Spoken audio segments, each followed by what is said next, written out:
Hello guys, आज मैं आपके लिए लेके आ गई हूँ हमारे विकास चैप्टर का सेकंड पार्ट। तो आज हम डिस्कस करेंगे इसके कुछ मेन टॉपिक्स को।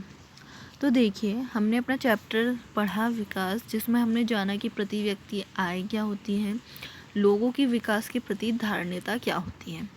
अब हम आज जानेंगे कि आय और हमारे अन्य मापदंड क्या होते हैं।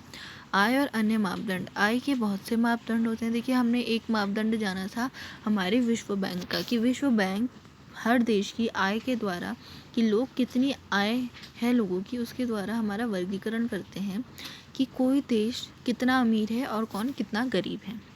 लेकिन जब हम इनके अलग अन्य मापदंडों, उनके आंकड़ों के बारे में जाने, तो बहुत से आंकड़े होते हैं, जैसे शिशु मृत्यु दर, साक्षरता दर और निवल उपस्थिति अनुपात। अब इसके लिए हमारे पास ये जानना ज़रूरी है कि ये सब होते क्या हैं। शिशु मृत्यु दर क्या होती है? देखिए, जब हम शिशु मृत्यु दर के बारे में बात करते हैं तो शिशु मृत्यु दर होती है, इसको हम एग्जाम्पल के द्वारा समझेंगे कि किसी क्षेत्र में 1000 बच्चों ने जन्म लिया, उसमें से एक वर्ष के अंदर की गतिविधि है ये, कि उसमें से 1000 में से 800 बच्चे ऐसे थे जो जीवित रहे 1 वर्ष से ज़्यादा, और कुछ ऐसे थे जो 1 वर्ष से कम उम्र में मर गए, माना वो 200 थे। तो देखिए, 200 बच्चे ऐसे थे जिनकी मृत्यु हो गई, और 800 ऐसे थे जो 1 वर्ष से ज़्यादा जीवित रहे। तो देखिए, जब हम शिशु मृत्यु दर कहते हैं तो किसी वर्ष में 1000 जीवित जन्मे बच्चों में से जो बच्चे 1 वर्ष से कम की आयु में जिनकी मृत्यु हो जाती है, उनके इस आंकड़े को ही शिशु मृत्यु दर कहते हैं। अब हम बात करें अगर साक्षरता दर की, साक्षरता दर होती है कि 7 वर्ष और उससे अधिक आयु के कितने लोग पढ़े लिखे हैं। देखिए, साक्षर का मतलब सभी जानते हैं, कितने लोग पढ़े लिखे हैं। देखिए, साक्षर होने का मतलब ये नहीं है कि आप डिप्लोमा हासिल कर लें या बहुत सी पढ़ाई करें। कोई व्यक्ति अगर किसी एक भाषा को लिखना या पढ़ना जानता है तो वो व्यक्ति साक्षर कहलाएगा। निवल उपस्थिति अनुपात क्या होता है? निवल उपस्थिति अनुपात होता है कि 14 से 15 वर्ष की आयु में स्कूल जाने वाले बच्चे कितने हैं, उनका अनुपात।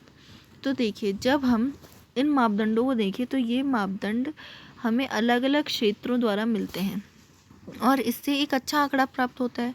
लेकिन जब हम विश्व बैंक की बात करते हैं तो वो सिर्फ एक ही हमें मापदंड देता है, जो है आय। तो जब हम इनकी तुलना करते हैं तो ये वो मापदंड है जो ज़्यादा उपयुक्त लगता है। अब देखिए, जब हम बात करते हैं सार्वजनिक सुविधाओं की, सार्वजनिक सुविधाएं जो हमारा सेकंड टॉपिक है। सार्वजनिक सुविधाएं क्या होती है? वे सुविधाएं जिनका लुत्फ़ सभी लोग उठा सकते हैं। देखिए, पैसे हमारे पास हैं, हमारे पास पैसे हैं, पैसों से सभी भौतिक वस्तुओं को खरीदा जा सकता है।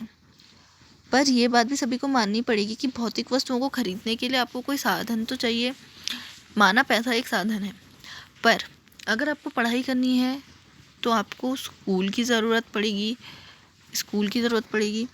अगर आपको दवाई चाहिए तो आपको हॉस्पिटल की ज़रूरत पड़ेगी। अगर आपको कुछ खरीदना है तो आपको दुकान की ज़रूरत पड़ेगी। तो ये ऐसे कुछ सुविधाएं हैं जिनकी सभी को आवश्यकता होती है। और देखिए, वैसे तो सभी की सोच अलग अलग होती है और सभी आय को और विकास को अलग अलग नज़रिए से देखते हैं, परंतु कुछ साधन ऐसे होते हैं जिनकी आवश्यकता सभी लोगों को पड़ती है।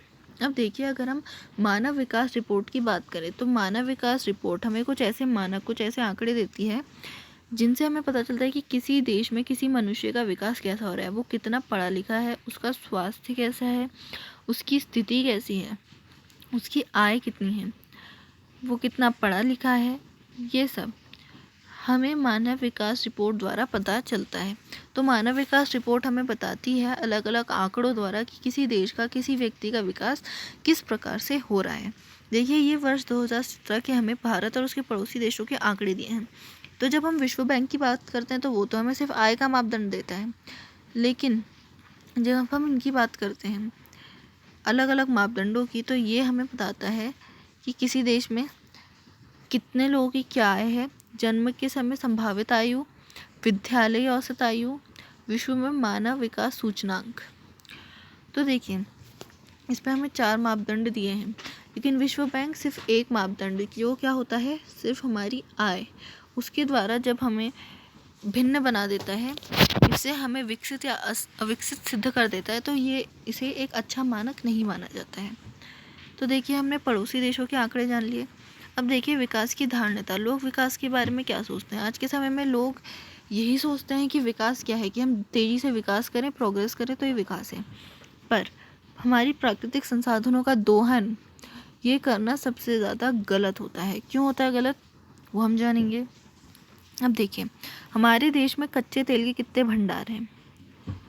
भंडारों के चलने की अवधि 70 वर्षों तक, 10 से या फिर 10.5 वर्षों तक इतना ही चलेंगे ये संसाधन। तो ये कितनी बुरी बात है, क्योंकि वर्तमान में हमने इनका उपयोग कर लिया, परंतु भविष्य की पीढ़ियों के लिए इनको बचा के रखना भी ज़रूरी है। बचा के रखना और इनका सही तरह से उपयोग करना ज़रूरी है, क्योंकि विकास की होड़ में अगर हम इनका अनुचित तरीके से उपयोग करेंगे तो ये बहुत ही ज़्यादा गलत है।